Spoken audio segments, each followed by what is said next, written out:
Hey everyone, Amtrak and CSX, we're from here back again, and after I shut the camera off, we got a meet.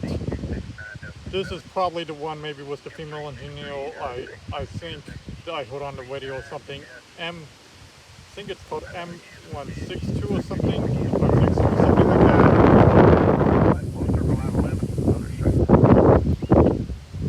Or it could not be in it. Yep, and then he just met that other one, that fast stacker was the Autowax. They just met that one.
There goes this one.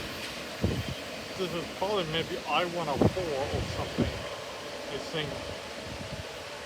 Probably something like that. But nice K5LA with a friendly crew on him as well.